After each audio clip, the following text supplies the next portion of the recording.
Situasi pandemi memanas. Pada tanggal 1 April, Taiwan mencatat penambahan 104 kasus lokal. Di antaranya, kota New Taipei bertambah terbanyak dengan lebih dari 40 kasus, di mana kluster apartemen Chonghe terdapat 23 kasus. Kasus lain terdapat di Keelung dan Taoyuan masing-masing 20 kasus, kota Taipei 12 kasus. Selain itu juga bertambah 132 kasus impor.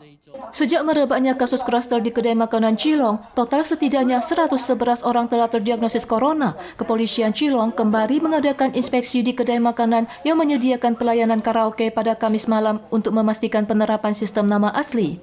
Pada 1 April, kantor polisi Keelung kembali dilaporkan ada polisi dan sopir, total 4 orang positif corona. Pada saat yang sama, juga dilaporkan ada mahasiswa Universitas Chungyu yang terinfeksi. Seluruh kegiatan pembelajaran diganti menjadi sistem daring hingga 10 April. Untuk menyelidiki rantai penularan tersembunyi di masyarakat, Keelung akan melakukan penjaringan massal. Kepala Komisi Administrasi Rumah Sakit dan Kesejahteraan Sosial Kementerian Kesihatan Wang Pishe mengatakan jadual dan cara penyaluran masih dalam pembahasan, tetapi 200,000 dosis screening cepat akan tiba di pemerintah kota pada tanggal 1. 这些匡列、疫调、隔离这些事情继续做。那另外就是社区筛检站，那我们持续的筛检。用这两个方式，那让这个传播链能够迅速的斩断。 Sementara di Taoyuan juga mencatat 20 kasus baru pada tanggal 1. Banyak di antaranya adalah pelajar termasuk TK, SD, SMA hingga kursus. 1 mahasiswa dan 1 dosen juga dilaporkan terdiagnosis di Universitas Chongyuan. Saat ini ada 10 sekolah dan 3 kursus yang berhenti kegiatan pembelajaran di Taoyuan.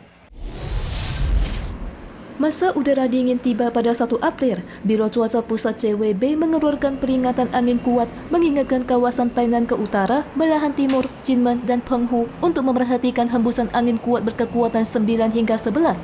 Suhu juga akan semakin dingin di malam hari, terutama pada tanggal 2 dan 3. Seluruh Taiwan akan basah dan dingin dengan bergeraknya sistem hujan awan Tiongkok Selatan ke timur. 所以这段期间在周六周日各地感受是比较偏湿冷一点点的。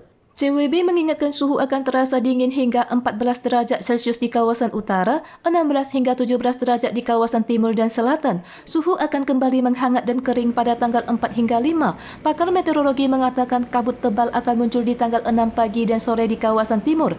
Masyarakat yang beraktivitas diimbau untuk memerhatikan kondisi cuaca.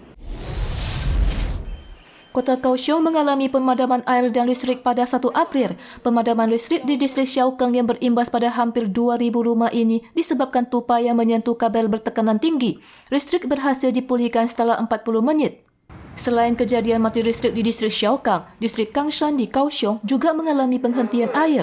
Penghentian ini disebabkan pekerjaan konstruksi yang ditambah bocornya pipa air ledeng dalam penggalian. Meskipun disediakan tangki air, warga yang telah putus air selama seminggu merasa kewalahan untuk kegiatan mencuci, mandi dan penyiraman WC sehari-hari. Ketika perhatian dunia terfokus pada bentrokan Rusia dan Ukraina, penyebaran COVID-19 masih terus berlanjut. Menurut statistik, hingga saat ini telah ada 480 juta orang terdiagnosis dan 6,09 juta orang meninggal secara global. Seiring meredanya pandemi pada awal tahun ini, negara-negara Eropa dan Amerika mulai melonggarkan perbatasan. Tetapi dengan munculnya subvarian Omicron BA2, peringatan epidemi kembali bermunculan. Sebelumnya, banyak pemerintah Eropa telah memutuskan hidup berdampingan dengan virus, tetapi situasi pandemi kembali memanas di berbagai negara, termasuk Inggris, Prancis, Jerman, dan Italia yang disebabkan pelonggaran perbatasan dan ditambah munculnya varian BA2 yang lebih menular. Sementara Korea Selatan di Asia secara resmi melebihi 10 juta kasus terdiagnosis pada minggu ini, setara dengan 1 dari setiap 5 orang positif corona. Dalam seminggu terakhir, Korea Selatan telah menambahkan rata-rata 400,000 kasus per hari dan 99% diantaranya terinfeksi virus Omicron. Para ahli menyebut BA2 sebagai Omicron siluman karena lebih sulit terdeteksi. BA2 memiliki daya penularan 30% lebih kuat dari Omicron. Gelombang pandemi baru dikhawatirkan akan muncul dengan pelonggaran prokes dan meredanya tingkat vaksinasi. Sejumlah penelitian telah menunjukkan daya pertahanan vaksin COVID-19 akan menurun dalam waktu setengah tahun, terutama untuk orang tua di atas 65 tahun dan mereka yang memiliki sistem kekebalan tubuh lemah. Pemberian suntikan booster mungkin sulit dielak.